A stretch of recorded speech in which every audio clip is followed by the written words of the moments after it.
What's what we should do is roll, and then pick them up and roll, pick them up. It has to be a single roll Yahtzee. Okay. Right. Okay, I'll do it first. No Yahtzee. All right. Boy, that was close. Whoa. Like, that's a lot of pips. Yeah. Third roll.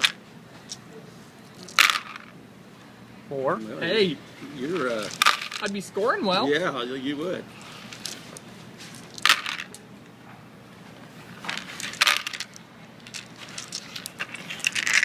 And our chances are that we'll do it before 1,000 and how many? Well, I think he said it's a 1 in 1,296 chance, and he said that according to the math guys, you would need over 2,000 rolls to have a 90% chance. Okay.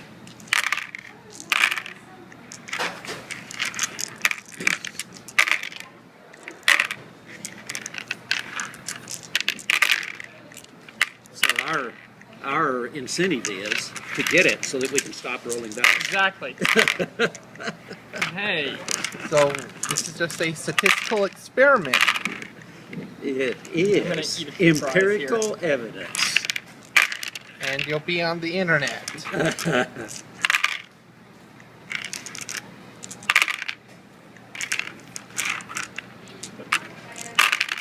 I'm usually at work about this time. What you I still work at Millsoft. Okay. All right. I do we're doing the same thing. Any sort of programming anywhere. That was 4 2s. Yeah. Okay. Yeah, I'll count on you to check it. I'm just rolling. You know, obviously that Wayne Towle is leaving. I do. Leaving. I do. Will soon be gone. And his daughter and son-in-law as well. Okay. They go like. Are they going the same place? Mm-mm. They're heading off to graduate school. Okay.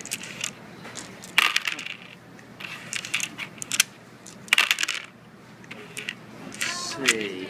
All right. Hello. Can I get you a refill?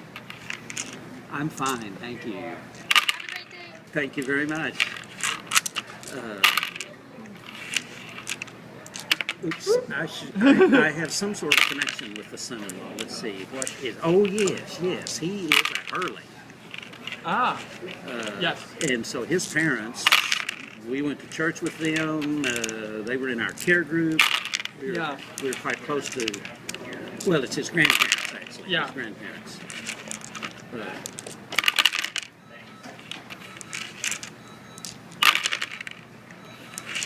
Full house, but nothing yet. Yep. Okay. 53 rolls. That's 54.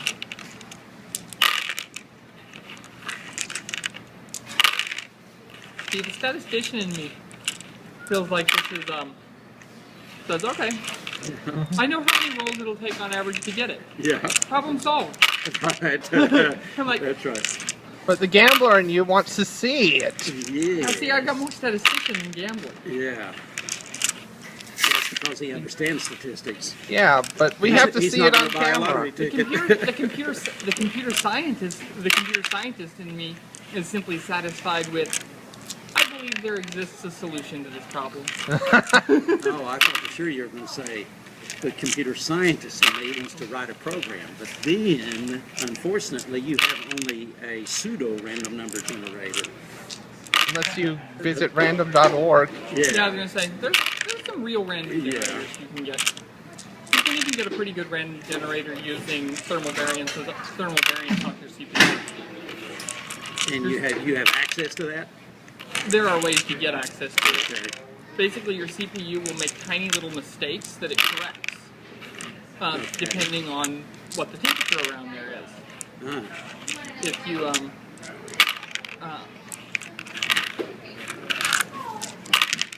gonna have to switch arms. That arm's getting tired. careful analysis of that can produce an unbiased random number generator. Okay. That's pretty interesting. Whoop. I believe it's faster to do just one.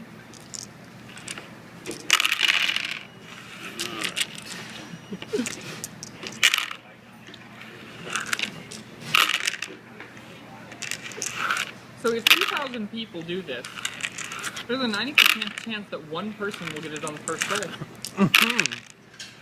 Well, and he says there's one person who got it. Whoa, that was close. 4 5s. On 36 rolls. Yeah.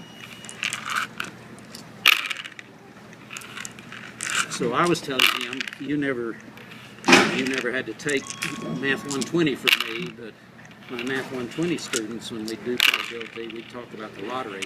Yeah. And I'd always tell them, here's what you need to do. Start rolling a single die and just keep rolling it until you get 9 6s in a row. And No, you have to do 6 dice. It's not enough to just get 9 6s in a row. Because that's way more probable.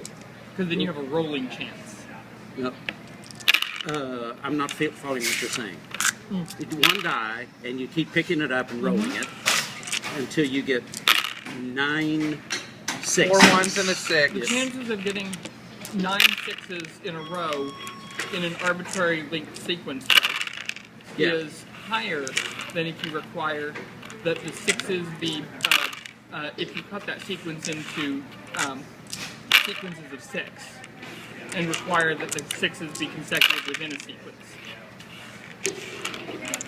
So if I roll the dice, for example, if I roll it twice, right?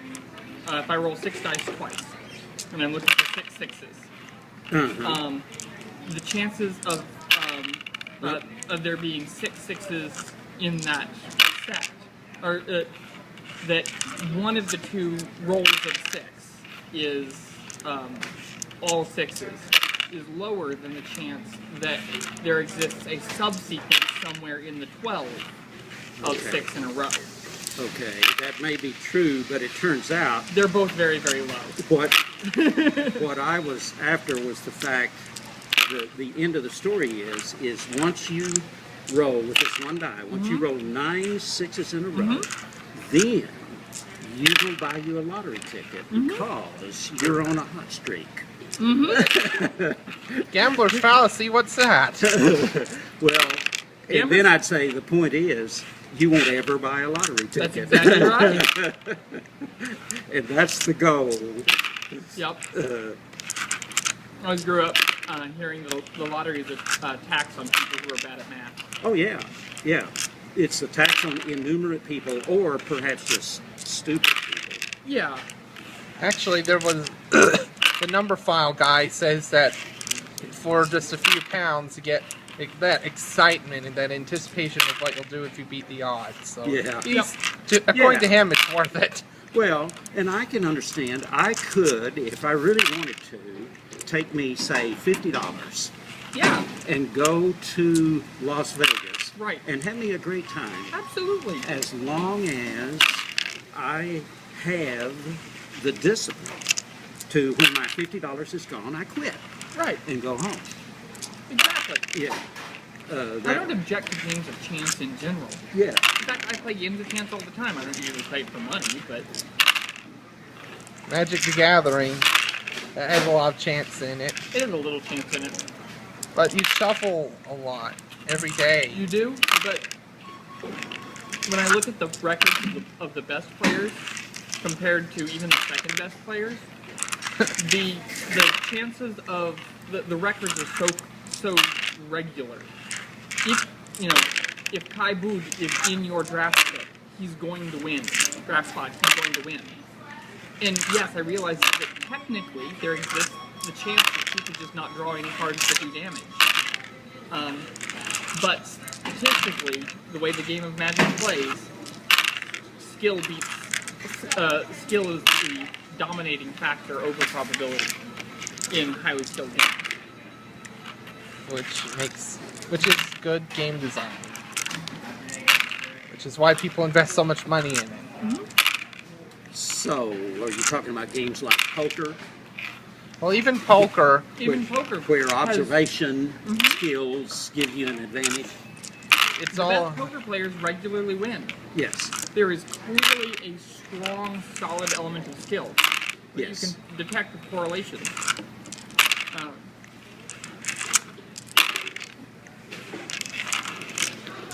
Whereas like a coin flip, there is no skill. Yeah. Well, I think some people develop a skill at that, but if it's a fair flip. Yeah, right. No. Because there are no decisions going on.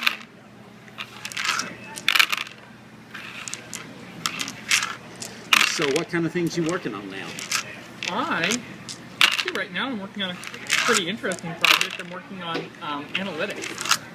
I am analyzing, we keep a real-time data feed coming back from our customers on what their data looks like and how it's being used, what problems are going on with the software. And right now we have a lot of information, well, we have a lot of data and not a lot of information. So I'm writing tools that take that and parse that into, look for patterns and turn it into useful information. And that's an active area of research, isn't it? It is, although I'm setting my targets fairly modest so that I can accomplish something. More of a heuristic approach, I suppose. Basically, what I'll do is basically 2 stages. I have one tool that will help me identify patterns in the software that just show it to me. And then I take and say, okay, this is what this pattern is, and I write a function that recognizes that pattern and produces the appropriate report. Right. And eventually, if the pattern matches is smart enough, then I can cut out the middleman and I can stop turning them into them myself. 1/10 of the way. You keeping him? Oh, you're watching him, yeah. Wait! That's a Yahtzee! You got it! You got the Yahtzee in 207 rolls! All right. We got the Yahtzee! We did it! I am super. Good job. We did it! We have the Yahtzee on camera. Took 12 minutes.